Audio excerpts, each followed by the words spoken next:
Okay, so Panos and Sandra, are we able to get started there? Okay, good morning, everybody. I'm Panos Christakis, and it's my honor to introduce our first visiting professor since COVID, as you guys can tell from the technical issues. So this is Dr. Kwon Dong Win. Dr. Win is a professor of ophthalmology at Stanford and a world leader in the treatment of both retinal and diseases in uveitis. Dr. Win received his bachelor's and master's degree from Yale University in molecular biophysics and biochemistry. He then attended medical school at the University of Pennsylvania, followed by an ophthalmology residency at the Mass Eye and Ear Hospital. He pursued a uveitis fellowship at Harvard, but of course, one is never enough. So he pursued a second uveitis fellowship at Johns Hopkins. He then returned to the Mass Eye and Ear Infirmary to complete a third fellowship in surgical and medical retina. Not surprisingly, after this prestigious training, he quickly became a world leader in both retina and uveitis. Dr. Win was amongst the first clinician scientists to evaluate ranibizumab for diabetic macular edema and aflibercept for neovascular AMD. He has chaired numerous retinal clinical trials, including the READ2, READ3, and IDEAL studies. Dr. Win has also led several pivotal uveitis trials, including SAVE, SAVE2, and STOP Uveitis, to evaluate the role of new pharmacologic agents, including specific interleukin inhibition in uveitis. Dr. Win has published over 300 peer-reviewed articles and trained dozens of residents and fellows. We're very fortunate to have Dr. Win here in person to give our grand rounds in resident teaching. His original flight was canceled at the last minute, so he woke up at 2 a.m. yesterday and flew through connections to be here. So please give a warm welcome to Dr. Kwon Dong Win, who will be lecturing us on the top 5 commonly made mistakes in the management of uveitis.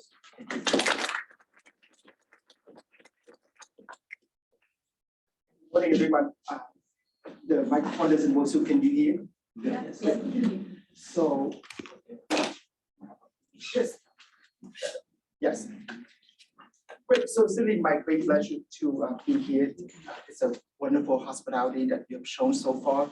Last night, we have a wonderful time, and I'm looking forward to the day today.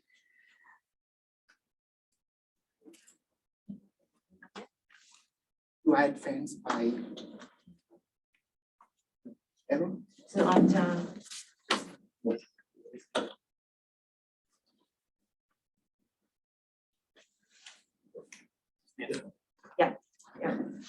So it's really a great honor for me to be back. About 11 years ago, I came here also as a visiting professor, and at that time, this is how I left Toronto with, and this is still on my bookshelf at home, and this is the memory that I have. Wonderful city here, and since then we've certainly been back several times, but now is a great pleasure. Last night, I mentioned we had a wonderful time here with your faculty and resident, and it's wonderful to be able to share and come across the border here. We also know that no matter where you are, whether you're in the US or anywhere in the world, when you come to AU like this, it's wonderful to have somebody to help us, because otherwise we never get anything on Zoom when we're working. This morning, I'm going to share with you some of the mistakes that I have made throughout my career with this aspect from there and over the last 20 years or so, and hopefully we will be able to try to avoid them in the future. As a way of disclosure, I'm involved in a number of clinical trials, so this was some of the disclosure, none of which is relevant to this aspect. The first type of mistake that we've made that I have learned in my career is when you continuation of the similar management plan or inactivity when a patient does not respond to. I need Alex. Alex. That's wonderful when you need it. That's great. Can I have, so this is a case presentation. I will start to illustrate this point. This is a 28-year-old man who presented with decreased vision for several days, right, worse than left. His past medical history actually was essentially normal with no problem. When he presented to us, visual acuity at that time was about 20/50 in the right, 20/30 in the left. And at examination, on the examination, you see some mild edema of the oculus. The macular was sclerosis and some white dot infiltrate in the peripheral retina of that nature. Vision is compromised but not to severe level. This is his fluorescein angiography going in this pathway from there. And now you can see as you go through the time sequence, you see some hypervision, but no significant leakage yet of this aspect from there. So far, we see this application and the several workup has been done with this part. And you can see in there, is this an automatic timer? I don't think so.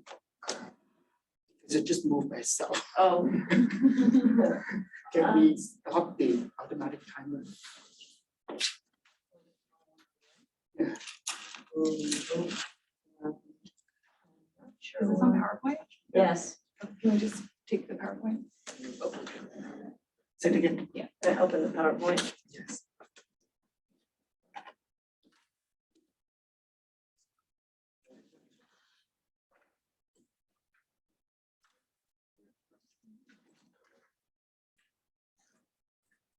Thank you. Thanks, Joe. So this is the last protein angiography that we see in this patient with and also some ICG, as you can see there as well too.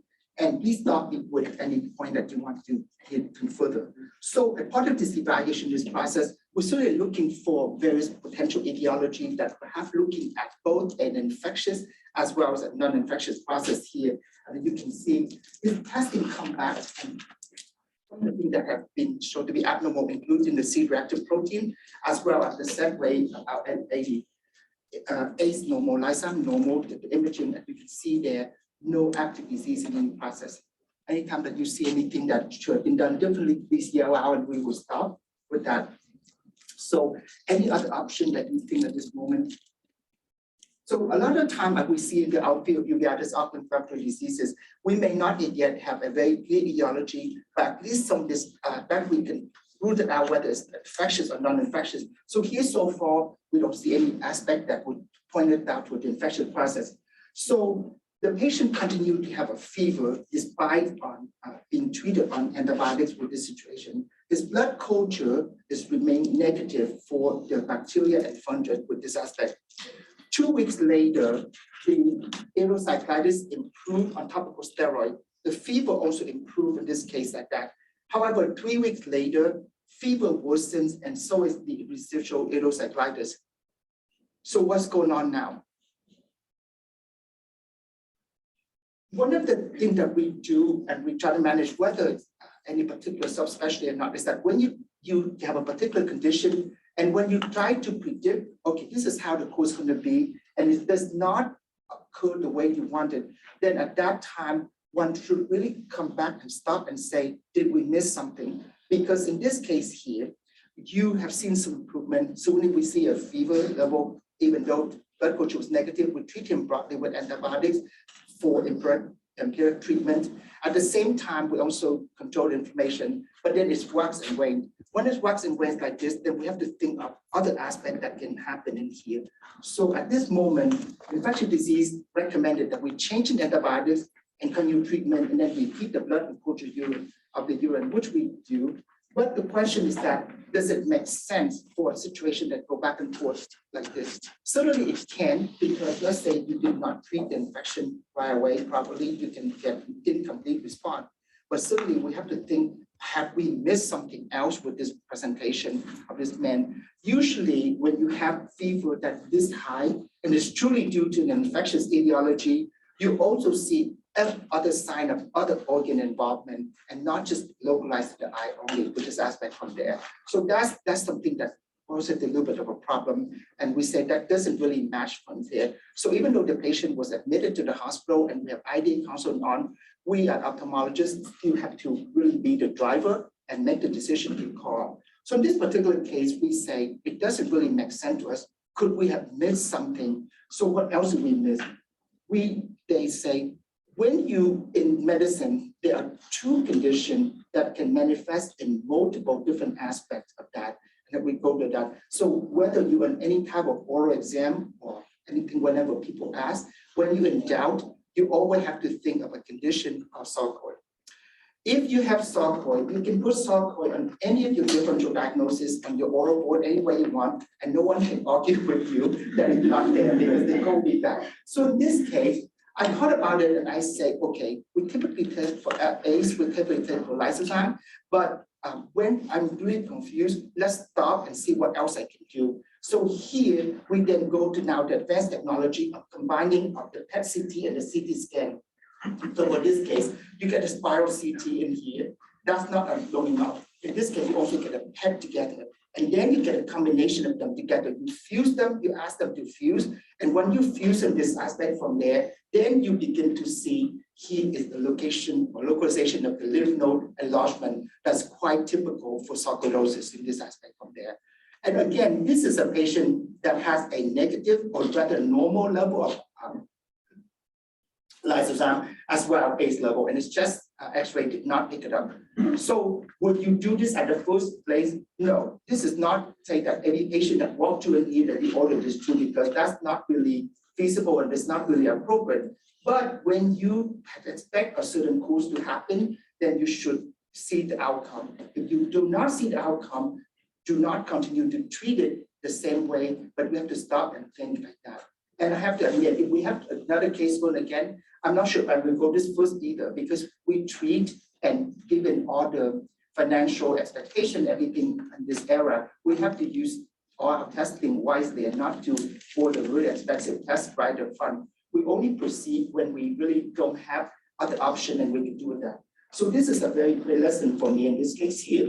So once we make the diagnosis here, now we start to treat the patient in a real course. And as we know, sarcoidosis respond very nicely to aggressive oral corticosteroid or systemic intravenous is fine too. So here in this case, we put the patient in the proper treatment with oral prednisone. And then 1 week later, the whole fever disappear, and so the erythrocyclitis. So this is the lesion in the peripheral retina also start to improve as well too. And so this definitely lesson that we learned from this case here is if resolution of disease or response to therapy is not achieved what you expected, then you have to rethink about the way that we diagnose and manage the patient. It is fine when you or I or anyone, we see the patient for the first time, let's say in the ER, we have to make the decision that evening and we have to make it quick. There's nothing wrong with that. We make it so that what we always say, what do we need to treat to prevent the worst possible outcome for the patient? Oftentimes it's infectious things. So if we need to start on that, no one can argue we should do it. However, if we then treat the patient and they don't respond, then we should stop. And we have to remember that ophthalmologists are physicians first. So therefore, we cannot always rely on the people. We have to stop and think why that we go to medical school for and what do we do the internship for. So use all of your knowledge and then you put it forward to the aspect there. And the diagnostic testing that is needed and may be needed. So that's one of the mistakes that I've made in my career with this aspect there. Now let's go to the fourth one. Now this is relying solely on report laboratory testing result and not employing clinical judgment. So this is too much testing in there. So this is a case that I shared with Peter McCluskey from Sydney.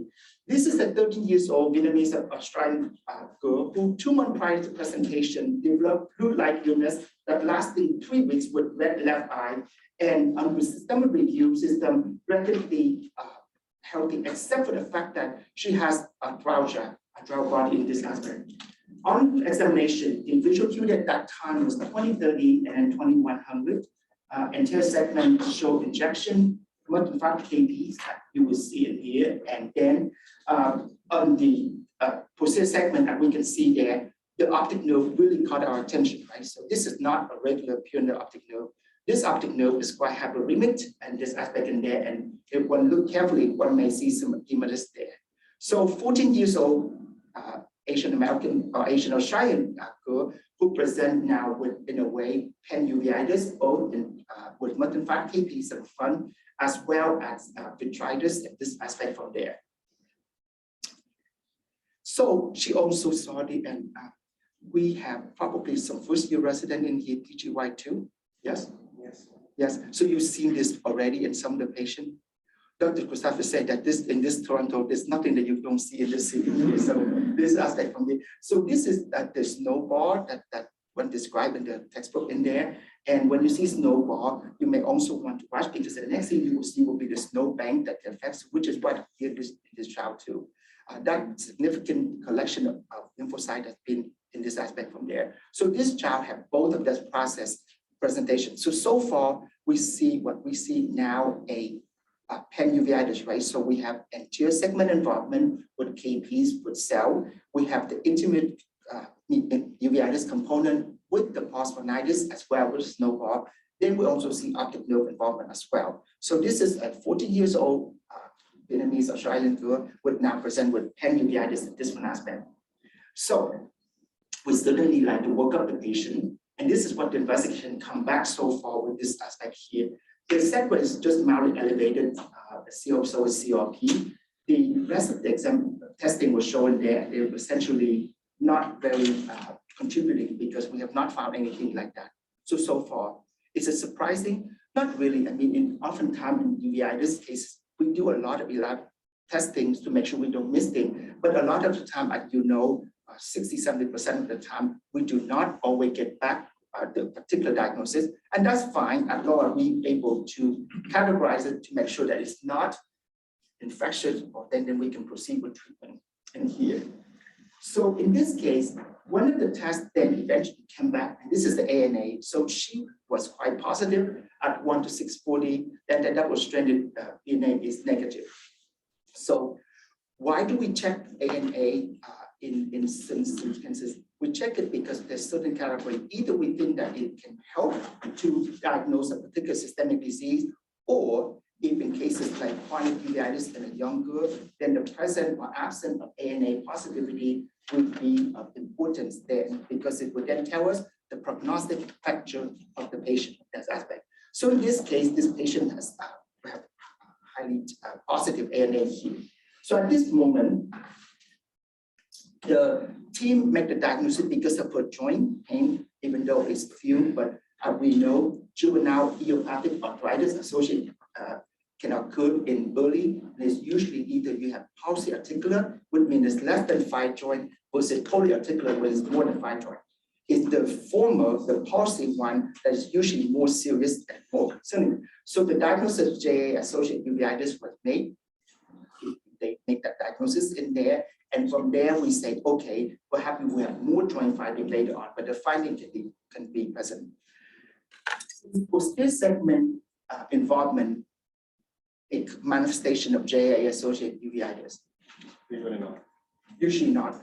However, if we then see with that aspect from there, a lot of the time it's not, unless it has been present for one time, in which case one of our series shows about 45% of them actually have posterior involvement with the optic nerve and with the perivascular leakage in that. If we follow that,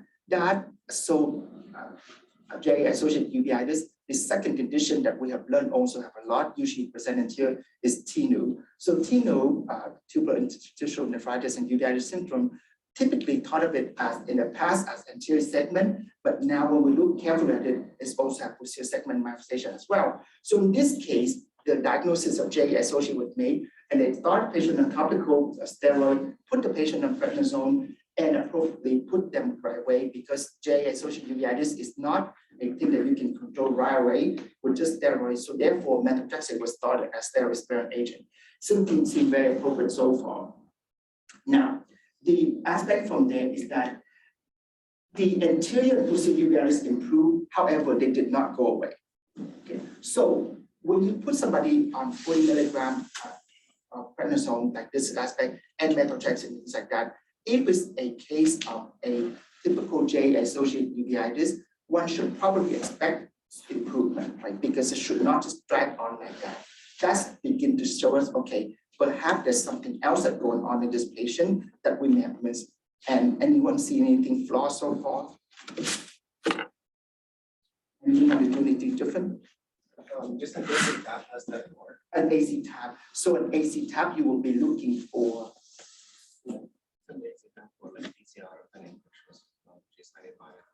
So if you have to live you like America, where we are in recession right now, so you can only put in order of what you go first, second, and third. So which would be your agent in this case? Because the lab will say, doctor, we can only do X amount. We cannot do PCR on all specimen, on all organisms. So which one would you like to do also the cost as well? Which one? If you look at this picture, with a situation like this, with the optic nerve involvement, with the intimate uveitis that presents, and also with the presence of anterior segment inflammation. For example, does this picture look like a case of acute retinal necrosis? No. No, right? So usually you would do PCR for, for example, HSV, VZV, and also look for toxo. So far, do we see anything that look like any of them? No, right? So you can do that with this aspect from there. For a young child like this, likely you will likely try to do it under quick anesthesia so that they can stay still, so that you can do an easy tap. So that you can take into consideration for this child. Do we think that is this right time for us yet to take the patient into the OR to do a case like that? But certainly, it's certainly possible. But again, if you're going to ask for it, just like our colleague just asked here, then you have to figure out what are we going to do with that specimen. Fine, you send them for testing, but then you have to tell the lab because they cannot always do everything that you want. So in your mind, if you're going to do that, then in your mind, you should say, which are the organisms I'm going to prioritize with this one? Okay, so then you can let them go. But in this case, it distinguishes, so we know something is not correctly here. Does it make sense to us? And always, again, this is about everything up to this point, many of us will probably have done, and there's nothing so far wrong with this. It's just that now the situation, just like the previous case, does not respond to the way we want to do it. So then we start to say, okay, what else can go wrong with this? Any different management of this aspect from there is we do not think that this is that we have done anything tremendously wrong, because let's just say if it's really an aggressive infection, we will see a lot of worse or not getting better. So that's certainly a possibility. For inflammation, we treat it with a high dose of steroid. We can go up higher, which is like we can use 1.5 or 2 milligrams to see it improve. That's a possibility too. Or we can also try to think this aspect. At this time, the chest X-rays show no pulmonary involvement, no active disease. The MRI showed enhancement of the optic nerve, which is that we can expect, given the way the optic nerve looks, that the optic nerve is very involved with this case here. So now, 1 week later, after you treat, the quantiferin then come back and was strongly positive in this case here. So if you ask for quantiferin gold, you will get it, but you won't get it right away. And so you manage the patient with this aspect from there. So now you say, does this patient have ocular tuberculosis, or does this patient have an underlying autoimmune disease, such as JAA in this case? We have already tested the patient, and we tried a trial treatment for that already. So this one, the important point here is that we have information that come to us from different sources. We ophthalmologists at the beginning may or may not be able to say which one is which. We always ask the question, if it's getting, what we need to do to make sure that things are not getting worse for the patient, what the thing that we most likely, and we treat them as we come along. So the presentation initially is a case that we have that clearly show the patient had pan-uveitis, and then we treat the patient, doesn't respond. Now we get additional information, and we ask ourselves, is this a herring, or is this truly a true finding that we should take into consideration in that? To make sure. In other words, in our mind right now, could it be a case of TB or not? So we also understand it here that the ANA was positive as well in here. And it's certainly a lot of the time when you get referral in, many physicians, many different will have tested for that because they tested. But we always try to encourage the patient to understand, and also the physician understand, if you can have a positive ANA, what will you do with it? If you think of it as the lupus, then we know that in order to make the diagnosis of lupus, for example, we need 4 out of the 11 criteria from the American College of Rheumatology to do that. So if you're going to say, if the ANA come back positive or angiographic strength come back positive, that would be 1 laboratory testing. What are some of the other findings to support that? And so if we want to do it, it's fine, as long as we have a rationale of what are we going to do result in this case here. So in this case, after looking at the situation, we admit we probably have made a mistake, and that this is not a case of JA-associated uveitis, but that there's no evidence to suggest lupus as well in this case. And most likely the patient has TB-related pan-uveitis in this aspect based on the criteria. There is a group, the team called the Collaborative Ocular Tuberculosis Study Group, which is a multinational international group that look at this in several criteria. And we have published a number of criteria like this. First and foremost, one need to recognize that ocular TB does not require the patient to have pulmonary TB. That's an absolutely thing that we have to be quite strong when we discuss with the pulmonary team, when they discuss with ID team, and this is well documented. It does have to have a serologic testing and have to have ocular manifestation that go along with that. But certainly, it does not have to have this is pulmonary TB that go along with that. So in this case, the question, how do we treat TB with this aspect? So if you talk to our colleague from India, for example, which has one of the highest concentration of this, when we treat TB, is actually, especially when we treat ocular TB, the treatment for ocular TB involve two groups, both the ATT, anti-TB therapy, as well as anti-inflammatory situation.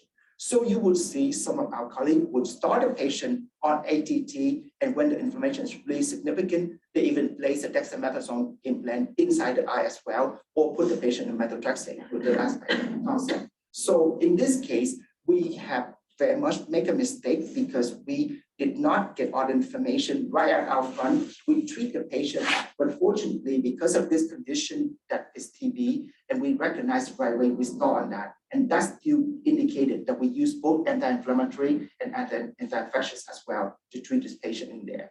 When you treat ocular TB, it is not appropriate if you just use only anti-inflammatory, because you will get a reactive response and you will get a lot more inflammation and paradoxical response. So therefore, we need to treat it again with the combination of both in this aspect. So after we start the ATT on this patient, the both anterior segment and posterior segment uveitis resolved in here. So in this case, the lesson that we learned in here is that certain laboratory testing, just at ANA, is widely ordered. You can order, but you have to ask yourself, if the pain come back positive, how are we going to do to this? And saying that, oh, if the ANA is positive, I'll just refer them to rheumatology to let them deal with the headache. That's not really good, because they're going to say, what exactly are you seeing in there that you asked us to do? They just like us, they're just going to look at the lab. And if you yourself already look at the other aspect, they're not going to be any much more helpful. But just in case, so ask yourself. And the other thing in this situation is that, at least in the US, if you order something like that, and is ANA positive, the patient would now carry throughout his or her record throughout the rest of their life as something called autoimmune disease. Because to the insurance company, that represents some abnormality in the immune system. So what does it mean? In the US, we have to pay for private insurance quite a bit. And so when you have carried one of these diagnoses, your premium insurance payment is going to go way up. And very few people want to touch you because they now think that you have autoimmune disease. So that's really a key part in this aspect here. And in this case, we just have to make sure that we don't just rely on one test or the other, and we use that. And again, we do the best that we can, given the situation that we can, to make sure our patient does not get worse in this aspect. So that's number 4. Now, let's see, any questions so far? Am I going too slow for you? Yes, please. So there is a question in the chat, if I could pose that to you. Can we make the diagnosis of intraocular TB without obtaining intraocular PCR? Could it have been latent TB? Yes, the answer is yes. The diagnosis of ocular TB does not require for you to get a PCR out from it, because our colleague over there suggests that we do a PCR, let's say the AC tag from that, it may or may not be there. It doesn't require for it. It does require for the diagnosis from the group. The guideline is that it does require for you to have a positive testing for quantiferon.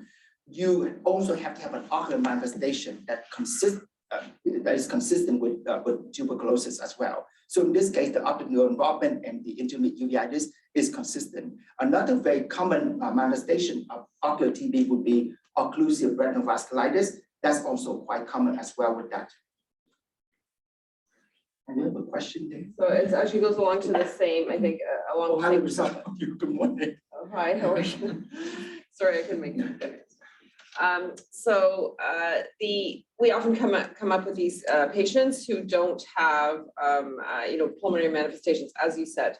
And the infectious disease specialists are pushing us to say, well, we want to have a positive fluid analysis. We want to have a positive TB culture, positive TB PCR. And we're saying, well, the ocular findings are quite, they're suggestive, or this is suggestive, I would say, but we have situations where we have vasculitis, we have choroiditis, and we have to convince them to put patients on treatment. So do you have any tips for us in terms of how to discuss this with the infectious disease specialists? How do you do it? Because we, I mean, I have prescribed the TB medications myself, but most of the time we want the infectious disease specialist to prescribe and monitor TB treatment. I fully agree. I do not prescribe an ITT, anti-TB therapy. We do, however, follow. If they were to start, then right away I obtained, for example, VPP and visual field, because we worry about toxicity of technology. So we do that. But I myself do not start that, because I do think that they need to require the team from ID to help. I thought convincing them. So I don't send the patient to ID unless I feel that the eye is a good manifestation of what I suspected there. So if I don't see anything in the eye, let's say, for example, you have a patient from an endemic area and you see anterior uveitis, but you don't see the KPs present, you just see regular AC cells just present, and a part of evaluation you do, and let's say the TB come back positive, I will tell the patient that perhaps you've been exposed before, your eye disease right now is not consistent with other TB, so I am not going to start you that. I want you to be aware so that should you develop other additional symptoms, go. By the time I send the patient to the ID, I kind of expect that they will call me back and they say, you know, Juan, do you think we should treat? And I will say, yes, please treat. The one thing that, however, that I am not 100% always sure is whether we should treat it full course within 9 months, or we should do it at 6 months, or we should do it 3 months. So that, then we need the expertise of the ID team. They assess the whole situation and they say, we follow this, and perhaps we should treat first with a short course, or because of that, we see whether you can control, or they say, we treat it with 4 drugs fully course if they say how much information we have, and we describe that. So I don't send to ID unless I feel that this is truly persistent. Like, for example, if this patient initially coming back and have testing and everything went well and we see the complete resolution of the information, everything is gone, then even though she is TB quantified positive, I would most likely not treat, because then I always say, what are we treating for? Because we also say we treat to make sure the patient remain well. But if the patient is already well with no finding at the time, then we just put them at further risk. So they treat for latent TB. So let's say it is latent TB and there's no specific ocular findings. So who puts the patient on treatment for latent TB? So yeah, I would do that, especially if it's their ocular manifestation. Yes.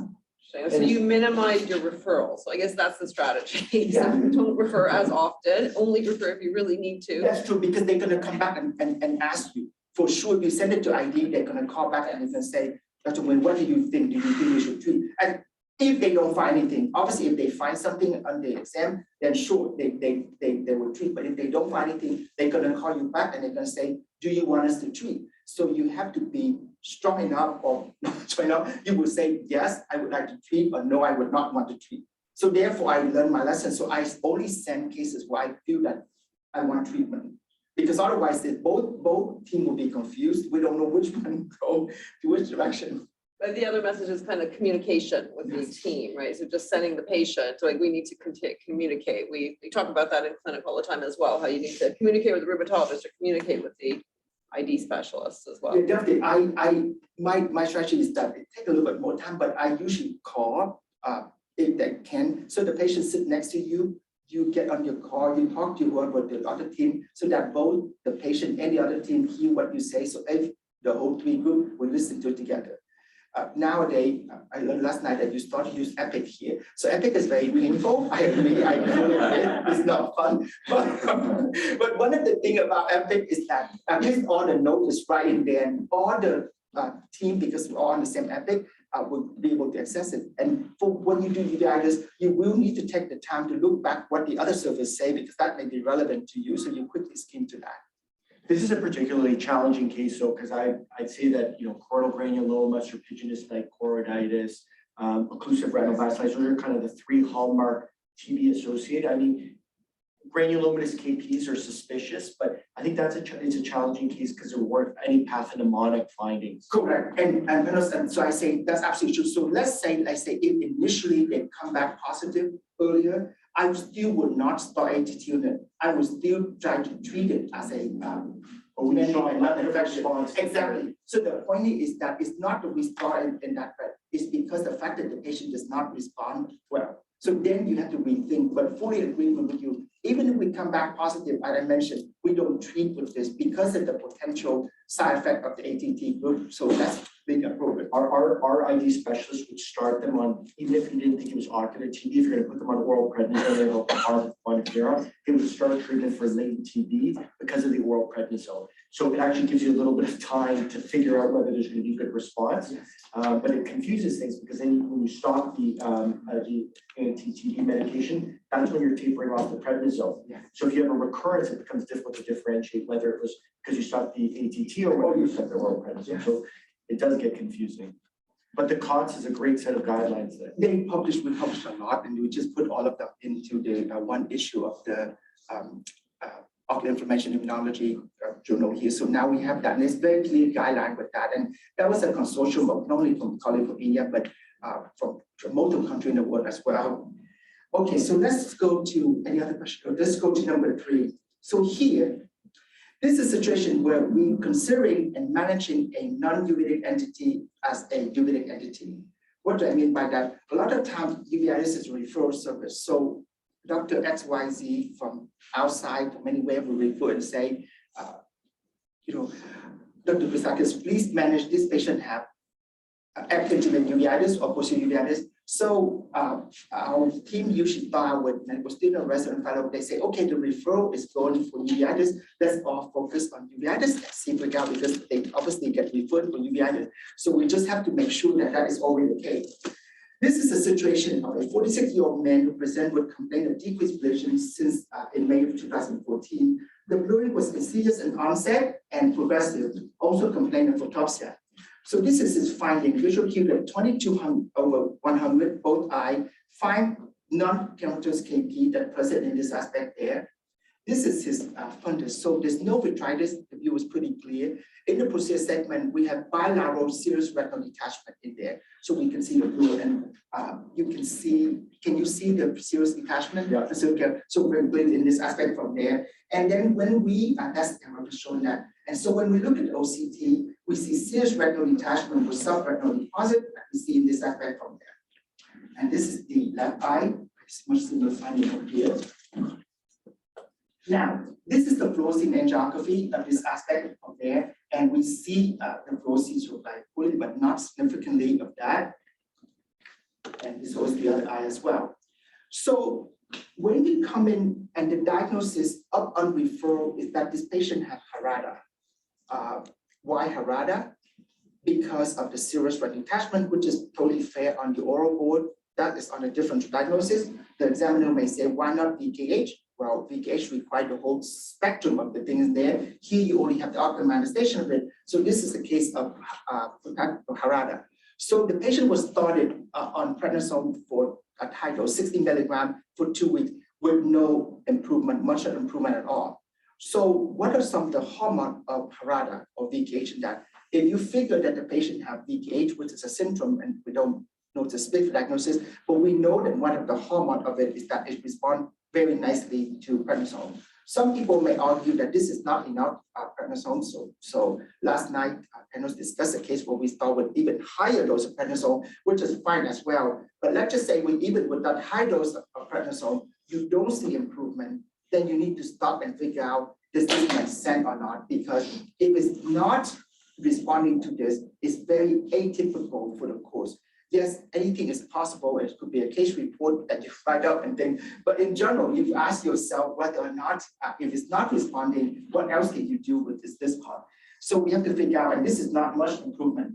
So the question is, does it make sense again? And we see, in general, Harada and or VKH should respond in some way to this aspect, whether it's high enough dose of prednisone or not.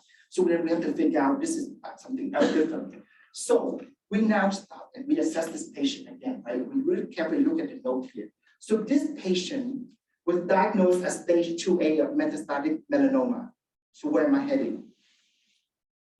Yeah. So this is a potential a medication use, right? So since August 2010 in this aspect here, and he undergoes session of the lesion in the shoulder and followed by radiation. The oncologist also started him on ipilimumab, which at that time one of the earlier treatment for melanoma that did quite well with that aspect from there. It's approved for the treatment of metastatic melanoma and is infusion every 3 weeks or so. So right shortly, about a few days after the infusion, he will have this problem, and then he will now have a problem with the vision loss in that. So because of that, if you think back of the VKH cases that we see multiple pinpoint type of fluorescein leakage on that. The starry sky, we see a different aspect from there. We did not see it here, so you can say, okay, it may be atypical, but that's fine. That's one finding in there.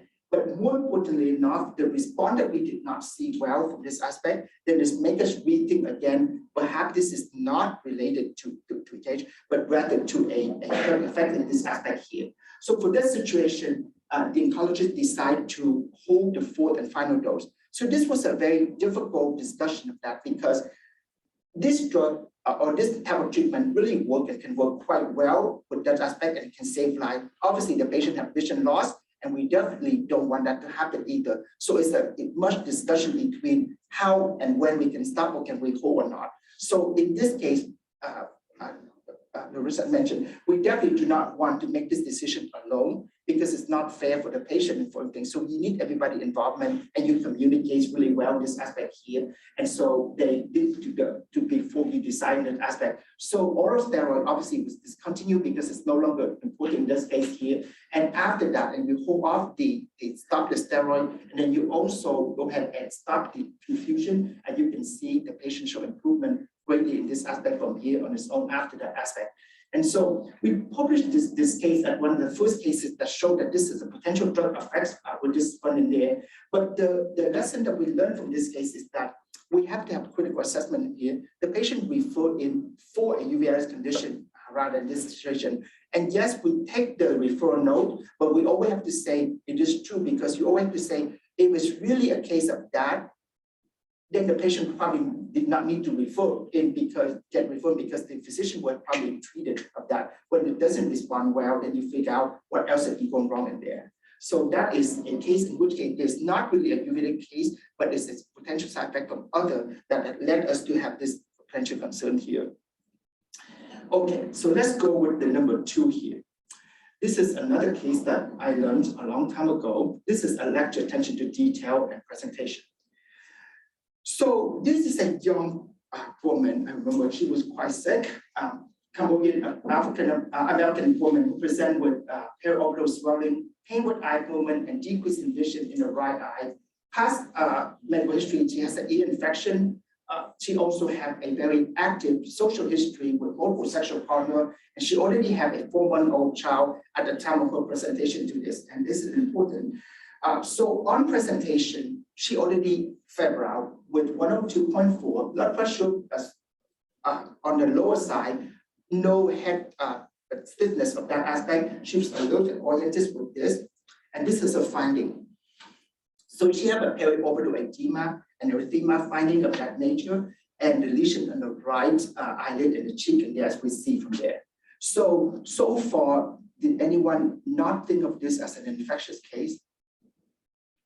Well, you the fellow resident in the ER seeing this patient, everything point to an infectious etiology, which is very appropriate. We don't want to miss this is where everything is possible for this patient so far. So in examination, she had evidence of both the anterior segment inflammation, uveitis, as well as she also has aspect from there, from the scleritis as well in there. So this would be a scleral uveitis case. Is look at this aspect from there, and it's very active in that. In addition, you also see retinal fold in there, so you also see choroidal detachment and retinal area as well too. So this is a pan uveitis manifestation now with this aspect from there. That and the left eye has some scar with no involvement with that. Now, we get back the lab, and this is fair in the ER. You can order lab, which is actually done in this case here. So if you look at this lab here, the the white count is not normal, right? So it's only 4.8, so it's usually low side here. She's also anemic, but A1C, I'm sorry, hemoglobin is only 5.8 in here. That is okay. The set rate is elevated. So in the set rate that elevated in electrolytes normal. So really so see some abnormal here. And you can say, well, when the patient is infectious, she has febrile, she has a high set rate, so far fit with this picture, which is fine in this aspect. So far, everything seems to be fine with that. And so what do we do in this case? When we have a patient like this who potential infection etiology and we don't know, it is totally appropriate for us to say, could we treat it empirically with various anti-infectious? And we don't know whether this is viral or bacterial or not because of her social activity. So we should do. So this would be one of those cases where I would admit, which we did for this patient because I did not know what's going on yet at the moment. So I say safer we manage the patient in out. So the patient was admitted. She was started on intravenous, and you can see in there, I tried to cover both gram positive, gram negative, as well as also viral aspect from there as well. Hospital day number 2, her urine culture came back and it's a gram negative rods in this aspect from there. From that aspect, so I say, okay, this perhaps could be a pretty reasonable. So I have, in case I have a gram negative coverage in there, I'm fine with that. The swelling and the redness and chemocyst persists. However, it did not improve. So despite the fact that she's on triple therapy with 3 agents to cover anti-infectious etiology, it did not really improve in that case. So again, you say, either we did not choose the right antibiotics, there could be maybe a fungal infection of somewhere, but usually fungal infection does not present with that type of retinal finding in there. So what else should we do in this case in here to figure out for that? So hospital day number 3, her anchor came back to be positive. The exudated retinal detachment now worsened, and now her vision dropped to hand motion in the right eye. So we're not doing well so far with this aspect of that. Of course, by now you follow the patient, but now you already have consulted various other services to help you because this is a difficult case in this. They did a skin biopsy with this aspect, and at the same time, her ANA also came back positive. And in this case, it's even higher titer than the previous case we see. So this is pretty high, this aspect from there. And the double-stranded DNA was also positive here. So at this case, with that biopsy, does anyone have a diagnosis? That biopsy, when you see perivascular monoinfiltrate, that is a pathognomonic diagnosis for lupus. So this is the case of that thing in there with that. And again, you can see the biopsy side of her face in there that we did there. So we treat the increase the treatment with that to really control in management. So we add this aspect from there. Does the patient really have an infection? So we put the detail together, the facial rash, the fever, leukopenia, exudate RD, and the presence of ANCA and ANA positive. Yes, if we just have some aspect along fever, maybe, but when we have exudate RD and something on, as well as the facial rash, it could be that this is not an infectious process, and it's fine. The patient is admitted in the hospital. We follow the patient, but we also recognize that this could be a different thing. And now we have the biopsy diagnosis. So we move forward and we say, especially with the culture blood culture positive, and now we have evidence of other finding, combination of ANA with and the double-stranded DNA and the skin biopsy, and also now with some finding in the kidney, the diagnosis of SLE was made it, and that's how we started the treatment with this. This was not an easy case, and again, this is a case where we made the best possible decision for us to move at that time, but we were willing to make the decision to change it as soon as we realized that this thing there. But when you do something like a patient like this, you have to keep your mind constantly moving, and you say, I may or may not yet have the right diagnosis, so you have to watch carefully. Again, so far you see the pattern. When the patient does not respond to what you expect, you have to stop and you have to say, did I miss something? And it's completely appropriate that we missed something earlier, but then it evolved into a case that later on.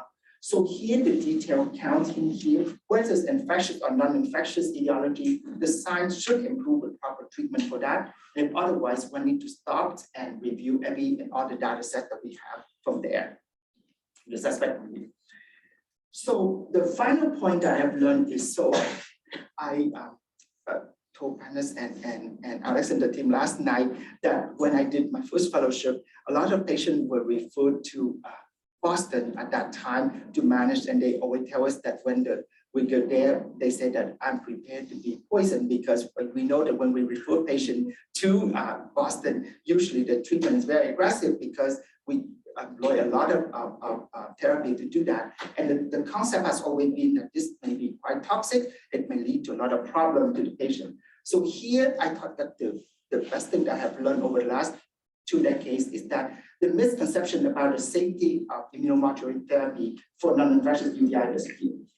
So these are commonly things that you would hear, that IMT are poisons, IMT are dangerous, and all IMT will cause cancer, and that will kill you. If it doesn't kill you, it also make you vomit and do many bad things, that thing, which is the concept we do. And anybody that see us doing uveitis will say, those are crazy people. They say we do things. Well, that's the reason why I make this number 1, because I think this is a very important message of that aspect from there. So when I was in Baltimore, we already started looking at that. And that time, mycophenolate comes, so we look at our syringe there, and we find that it's a very effective corticosteroid sparing. We follow, it's actually pretty safe. We never see any type of problem with that aspect from there. Subsequently, John Kempen and others have led the 5-center study to look at the overall. So what John did was that he looked at 5 major centers in the US with nearly 8,000 patients who have been treated with various therapy over the year, and you see what kind of outcome it did. And overall, the cancer mortality rate of patients were often treated with immunosuppressive drug with really much none. We did not see any evidence of that with this aspect from there. So nearly 8,000 patients, the most common use IMT did not seem to increase the overall cancer or overall mortality for this aspect from there. And the data are less robust for other things as well. And then subsequently, they even look carefully into various data. So cyclophosphamide is one of the alkylating agents that we use. It is a very potent agent, but it's also can have side effects from other things. So obviously, it's a big highlight. So when we look at this, we want to make sure that there's no problem with that. So overall, even when we use alkylating agent, it seems to be very effective of this thing. We are not advocating that every single case of uveitis, we put the patient on cyclophosphamide, for example. But if and when you need to use an alkylating agent, it has been shown to be very much vicious saving and with no side effect at all with this aspect. Just recently at the American Academy of Ophthalmology, just 3 weeks ago, they presented additional result, and again with the long-term use of that, we did not see any increase in mortality, overall mortality, or in cancer mortality of this aspect from there. So with this aspect from you see from there, we learned that the IMT, when used properly, are quite well tolerated. Obviously, just like anything we do, we have to follow the patient. But if you look into the literature, there are very, very few situations when even case report when you describe this. So just like anything, we are physician at first, so we manage and do that. But understanding that when we use this type of therapy, it's very effective for the patient. It's definitely much safer, in my opinion, than corticosteroid, but which is used properly. And now we have solid data to show that when we use this in the long run, it does not increase mortality, overall mortality, or increase risk of cancer. Now, when you look carefully at those graph, if the patient have underlying systemic disease, other systemic disease, that's a different story. If they have underlying systemic disease that they can die up from that complication, for example, let's say they have a gem disease, they undergo that. That's different because the patient would then die, but it may not die because of drug, because die of other complications with disease causes itself with that. Yeah. So I share with you what I have learned, the mistake that I have made over the last 2 decades since I started to manage this type of patient in a year. And it grew up to 5 points a year. The top one that we just discussed, the misconception about the safety of IMT. The second one is the lack of attention to detail, because there are many patients, there are different aspects that sometimes we overlook the detail. The third thing is that not every patient who can refer to us to be managed at uveitis actually have uveitis. So we have to keep that in mind that it could be non-uveitic entity there. The other one is relying solely on laboratory result. We have a patient in front of us, so we should maximize that. And finally, that again, you see the pattern. When the patient do not respond well to certain aspect, we have to stop because we expect that in there. For example, let's say you have a patient with exudative macular degeneration. In this era, we know that neovascular AMD respond very nicely to anti-VEGF therapy, and so is diabetic macular edema. If you have a patient with macular edema that you have been treating and it doesn't seem to respond very well, doesn't respond at all, you can say that the therapy may not be effective, so you allow to switch from one agent to the other. But when you switch and it's still not responding, then you have to worry about, is there a masquerade syndrome where macular edema is present and then something else underlying? And so in the literature, if you will go to that, one of the situations that you will see would be that the patient have, for example, intraocular lymphoma that present at macular edema that not responding to our situation. So then you think outside the box of that.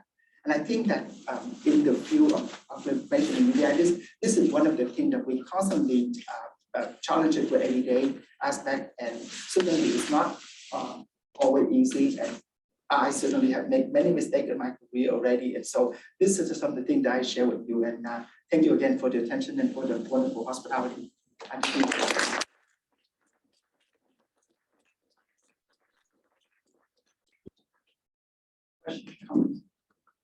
Dr. Nguyen, I'd like to thank you for the outstanding presentation and your patience this morning with us with all the technical difficulties. So thank you very much. That was excellent.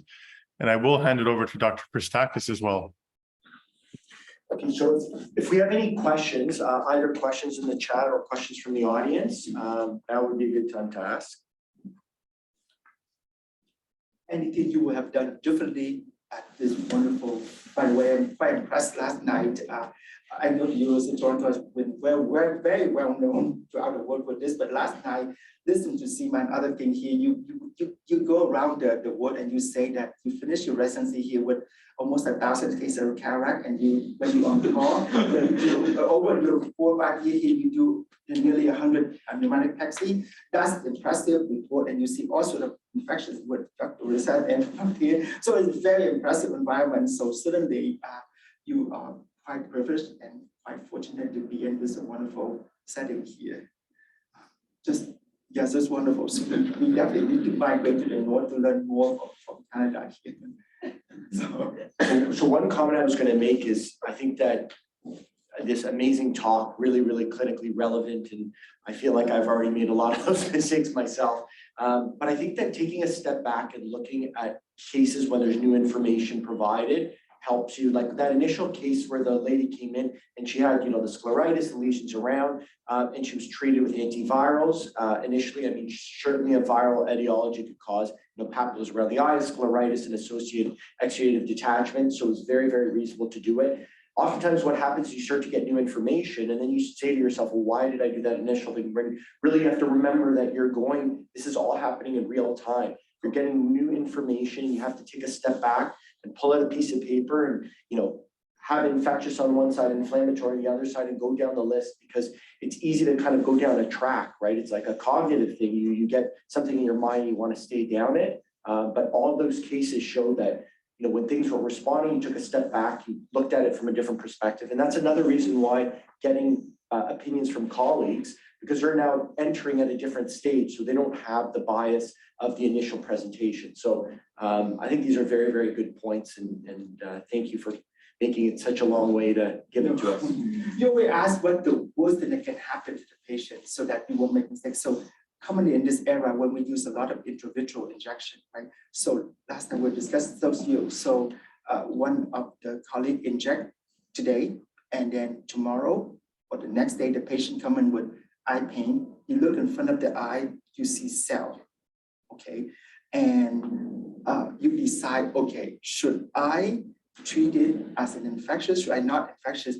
What happened to our attendant? Will he or she get really upset if I don't do one way or the other? But then you ask yourself, okay, if you miss a situation, what would be the worst situation happen? If you treat, what would be the worst situation happen? So we talked about task last night, and we know, for example, sometimes you get reaction, and depending on the cells, sometimes you say in that type of session, the cell look much bigger. The patient may not have so much pain with that, but it's hard because endophthalmitis can present with various protein manifestation. So you cannot say in this aspect whether it's positive or negative.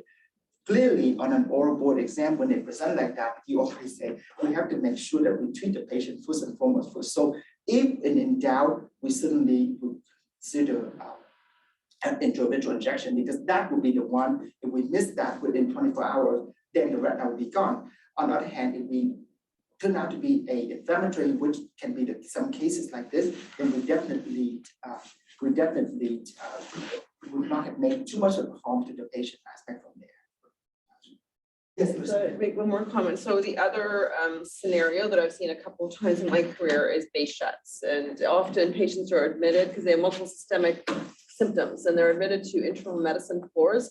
And they may have ocular symptoms that you may not get to see them till later on. So they're already on treatment. They're kind of going down one path. They're often on treatment for infection. And then you see them and you ask them about the oral ulcers and nobody ever asks them. And they have posterior uveitis and the diagnosis of base shuts. I've seen that happen a few times. So I think it's important to remember also, so people will come advertised a certain way, like they'll come to you, but you have to actually sit down, go to like square one, just like think about what could this be? And don't forget about base shuts. I have seen that several times where, and there's no diagnosis. They're kind of on the internal medicine floor. Nobody's figured it out.